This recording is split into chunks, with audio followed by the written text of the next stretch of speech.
അപകടം പറ്റി വേദ ആശുപത്രിയിൽ. അങ്ങനെ പ്രിയ പ്രേക്ഷകരെ, കൂട്ടുകാരെ, പവിത്രത്തിൽ നമുക്ക് കാണാനായിട്ട് കഴിയുന്നത് നമ്മുടെ വേദയാണെങ്കിൽ തമിഴ്നാട്ടിലാണെങ്കിൽ ഒരുപാട് നല്ല കാര്യങ്ങൾ ചെയ്യുന്നുണ്ട്. അതുകൊണ്ട് തന്നെ ഒരുപാട് ശത്രുതയും എന്ത് ചെയ്യുന്നുണ്ട്, നേടിയെടുക്കുന്നുണ്ട് എന്ന് കാണാനായിട്ട് സാധിക്കും. ഇതേ സമയമാണെങ്കിൽ വേദയെ ഇല്ലാതാക്കാനായിട്ട് ശ്രമിക്കുകയാണ് നമ്മുടെ പാണ്ടിച്ചാമി എന്ന് കാണാനായിട്ട് സാധിക്കുന്നുണ്ട്. അതായത് വേദ അയാളുടെ ബിസിനസ്സിനൊരു വലിയ തടസ്സവും കൂടാതെ തന്നെ അയാളെ തല്ലുകയും ചെയ്തല്ലോ. അതുകൊണ്ട് തന്നെ നല്ല ദേഷ്യമുണ്ട്. പാർട്ടിക്കാരായിട്ട് സംസാരിച്ചിട്ടും യാതൊരു വഴിക്കും അടങ്ങുന്നില്ല. അതായത് തരുണാണെങ്കിൽ വേദയെ പറഞ്ഞ് മനസ്സിലാക്കാനും ശ്രമിക്കുന്നില്ല. തരുണും സത്യം നിയമം വിട്ട് ഒന്നും ചെയ്ത് കൊടുക്കില്ലല്ലോ. അതുകൊണ്ട് തന്നെ രണ്ടുപേരെയും ഒരുമിച്ചില്ലാതാക്കാനായിട്ട് ശ്രമം തുടരുകയാണ് എന്ന് കാണാൻ സാധിക്കുന്നു. കൂടാതെ ആണെങ്കിൽ നമുക്ക് കാണാൻ കഴിയുന്നതെന്ന് പറഞ്ഞാൽ നമ്മുടെ വേദയും അമ്മയും നമ്മുടെ മക്കളും തരുണും കൂടി ചേർന്ന് ഒരു യാത്ര പോകാനായിട്ട് പ്ലാൻ ചെയ്യുകയാണ്. അതായത് നൈറ്റ് ഷോയ്ക്കോ ഫുഡ് കഴിക്കാനോ മറ്റോ ആണ് പോകുന്നത്. മകൾ ഒരുപാട് ആഗ്രഹിച്ചാണ് പറയുന്നത് വേദയുടെ അടുത്ത്. ഒടുവിൽ തരുണിനോടും പറയുമ്പോൾ എല്ലാവരും കൂടി പോകുന്ന ഒരു സമയം എങ്ങനെയെങ്കിലും വകവരുത്തണമെന്ന് വിചാരിച്ചിരിക്കുകയായിരുന്നു നമ്മുടെ ഗുണ്ടകളെന്ന് കാണാം. അവർക്ക് മുൻപിൽ വീണ് കിട്ടിയ ഒരു വലിയ അവസരം, ആ അവസരം അവർ മുതലെടുക്കുകയാണ് എന്ന് കാണാം. ഓടിക്കൊണ്ടിരിക്കുന്ന അതായത് കാറിനെ മിനി ലോറികൾ പിന്തുടരുകയും ഒടുവിൽ തക്കം കിട്ടുമ്പോൾ ഒരിടിയിടിക്കുകയും ചെയ്യുന്നത് കാണാൻ സാധിക്കുന്നുണ്ട്. ഒടുവിൽ വണ്ടി മറിഞ്ഞ് വേദ ആശുപത്രിയിലാകുന്ന കാഴ്ചയാണ് കാണാൻ കഴിയുക കേട്ടോ. ഇതേ സമയമാണെങ്കിൽ തരുണിനെ നല്ല രീതിയിൽ തന്നെ ഗുണ്ടകൾ ആക്രമിക്കുന്നുണ്ട് എന്നും കാണാൻ കഴിയും. അങ്ങനെ ബോധം കെട്ട് കിടക്കുന്ന ഇവരെ നമ്മുടെ നാട്ടുകാർ ആരൊക്കെയോ ചേർന്നാണ് ആശുപത്രിയിൽ എത്തിക്കുന്നത് എന്ന് കാണാനായിട്ട് സാധിക്കും. ഇതേ സമയമാണെങ്കിൽ നമ്മുടെ വിക്രത്തെ കാണാം. വിക്രമാണെങ്കിൽ ജയിലിൽ നിന്നും കുറ്റവിമുക്തനാവുകയാണ് എന്ന് കാണാൻ കഴിയുന്നുണ്ട്.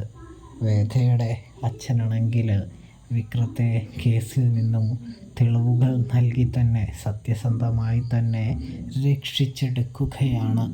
ആർക്കും ഒന്നും ചെയ്യാനോ തടയാനോ ഒന്നിനും കഴിയുന്നില്ല എന്ന് കാണാൻ സാധിക്കും. ഇതേ സമയം നമ്മുടെ സിദ്ധാർത്ഥ് പരമാവധി ശ്രമിക്കുന്നുണ്ടെങ്കിലും ഒന്നും തന്നെ നടക്കുന്നില്ല എന്ന് കാണാൻ കഴിയുന്നുണ്ട്. ഒടുവിൽ നമ്മുടെ ജഡ്ജിയാണെങ്കിൽ വിക്രത്തിൻ്റെ നിരപരാധിത്വം തിരിച്ചറിയുന്നത് കൊണ്ട് തന്നെ വിക്രത്തെ വെറുതെ വിടുകയാണ് എന്ന് കാണാൻ കഴിയൂട്ടോ. അപ്പോഴാണെങ്കിൽ നമ്മുടെ ശ്രീകാന്ത് പറയുന്നുണ്ട്, തീർച്ചയായിട്ടും നിന്നെ ഞങ്ങൾ തീർക്കൂടാ, നിന്നെ പുറത്തിട്ട് തീർക്കൂടാ എന്ന് പറയുന്നത് കാണാൻ കഴിയൂട്ടോ. അപ്പോൾ നമ്മുടെ വിക്രം പറയാണ്, നിങ്ങൾക്ക് എന്നെ എന്ത് വേണമെങ്കിലും ചെയ്യാം, എനിക്കൊരു പ്രശ്നമോ കാര്യങ്ങളോ ഒന്നും തന്നെയില്ല. നിനക്കൊക്കെ എന്തൊക്കെ ചെയ്യാൻ പറ്റുമോ അതൊക്കെ നിങ്ങൾ രണ്ടുപേരും കൂടി ചെയ്തോളൂ എന്ന് പറയുകയാണ്. ഇതേ സമയം ഒന്നും പറയാനാവാതെ വിക്രത്തിൻ്റെ മുൻപിൽ കൈകെട്ടി നിൽക്കുകയാണ് നമ്മുടെ ശ്രീകുമാറും സിദ്ധാർത്ഥും എന്ന് കാണാൻ കഴിയും. സിദ്ധാർത്ഥിൻ്റെ മനസ്സിലുള്ള കാര്യങ്ങളൊക്കെ സിദ്ധാർത്ഥ് വിക്രത്തോട് പറയുന്നുണ്ട്. എൻ്റെ മനസ്സിൽ വേദയെ എനിക്ക് സ്വന്തമാക്കണമെന്നായിരുന്നു, പക്ഷേ നീ അതിൻ്റെ ഇടയിൽ കയറി കളിച്ച കാരണമാണ് ഈ പ്രശ്നങ്ങളൊക്കെ ഉണ്ടായത് എന്ന് പറയുന്നത് കാണാൻ സാധിക്കും. അപ്പോഴാണെങ്കിൽ എനിക്കറിയാടാ നിൻ്റെ യഥാർത്ഥ മുഖമൊക്കെ. നീ വേദയോട് കൂടെ ഇങ്ങനെ പറ്റിപ്പിടിച്ച് നിന്നത് എനിക്ക് മനസ്സിലാവില്ല എന്ന് കരുതിയോ? നിൻ്റെ ഉദ്ദേശമൊക്കെ എനിക്ക് പണ്ടേ മനസ്സിലായതാണ് എന്നും വിക്രം സൂചിപ്പിക്കുന്നത് കാണാനായിട്ട് കഴിയുന്നുണ്ട്, സാധിക്കുന്നുണ്ട്. ഇതേ സമയമാണെങ്കിൽ നമ്മുടെ വിക്രമാണെങ്കിൽ ഒന്നും പിന്നെ പറയുന്നില്ല എന്ന് കാണാൻ കഴിയും. നിങ്ങൾക്ക് എന്തൊക്കെ ചെയ്യാൻ പറ്റുമോ എന്ത് വേണമെങ്കിലും ചെയ്തോ, എനിക്കൊരു പ്രശ്നവുമില്ല എന്ന് പറഞ്ഞുകൊണ്ട് വിക്രം അവിടെ നിന്ന് നടന്നു നീങ്ങുകയാണ്. ഇവിടെയാണെങ്കിലോ വേദ ജീവന് വേണ്ടി പിടയുകയാണ് എന്ന് കാണാം. ബോധരഹിതയായ വേദയെ നല്ല രീതിയിൽ തന്നെ ആശുപത്രിയിൽ എത്തിക്കുന്നുണ്ട്, വേഗം തന്നെ എത്തിക്കുന്നുണ്ട്. വേദയ്ക്ക് നല്ല രീതിയിൽ പരുക്കുകൾ പറ്റുന്നുണ്ട് എന്ന് കാണാനായിട്ട് കഴിയും, സാധിക്കും. അങ്ങനെ ICUയിലേക്കൊക്കെ മാറ്റുന്നുണ്ട്. ചെറിയൊരു ഓപ്പറേഷൻ വേണമെന്ന് പറയുന്നുണ്ട്. ആ ഓപ്പറേഷനൊക്കെ നടത്തുന്നുണ്ട്. വേദ അങ്ങനെ ജീവനോട് മല്ലടിച്ചു കൊണ്ടിരിക്കുകയാണ് എന്ന് കാണാനായിട്ട് കഴിയും.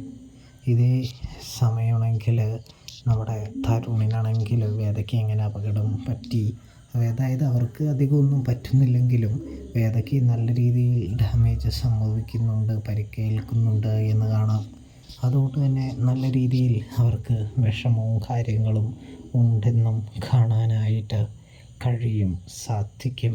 പ്രേക്ഷകരെ, പ്രിയ കൂട്ടുകാരെ, ഇതിനെല്ലാം പുറമെ വിക്രം വേദയെ അന്വേഷിച്ചിറങ്ങാനായിട്ട് ഒരുങ്ങുകയാണ് എന്ന് കാണാൻ കഴിയുന്നു, സാധിക്കുന്നു. വിക്രമാണെങ്കിൽ വേദയുടെ ഓരോ പോക്കും ഏത് റൂട്ടിലേക്കാണ് വേദ പോയതെന്നും അറിയാനായിട്ട് ശ്രമിക്കുകയാണ് എന്ന് കാണാനായിട്ട് കഴിയും, സാധിക്കും. പക്ഷേ വിക്രത്തിന് മനസ്സിലാകുന്നില്ല വേദ എവിടേക്കാണ് പോയതെന്ന്. എന്തായാലും വേദയുടെ കാര്യങ്ങളൊക്കെ കണ്ടെത്തണം, മനസ്സിലാക്കണമെന്ന് വിക്രം ഒരുപാട് ആഗ്രഹിക്കുന്നുണ്ട് എന്ന് കാണാൻ കഴിയുന്നുണ്ട്. അതുകൊണ്ട് തന്നെയാണ് നമ്മുടെ വിക്രം നല്ല രീതിയിൽ തന്നെ വേദയ്ക്കായിട്ടുള്ള അന്വേഷണം തുടരുന്നത് എന്ന് കാണാൻ സാധിക്കും.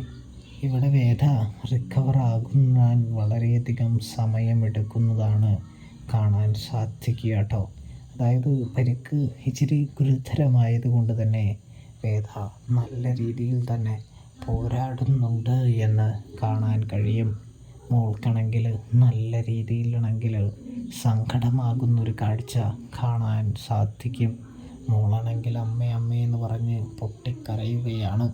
അപ്പോൾ റിവ്യൂ ഇഷ്ടപ്പെട്ടാൽ ചാനൽ മറക്കാതെ സബ്സ്ക്രൈബ് ചെയ്ത് സപ്പോർട്ട് ചെയ്യുക. തെറ്റുകുറ്റങ്ങളുണ്ടെങ്കിൽ ക്ഷമിക്കാനായിട്ട് ശ്രദ്ധിക്കണേ കൂട്ടുകാരെ.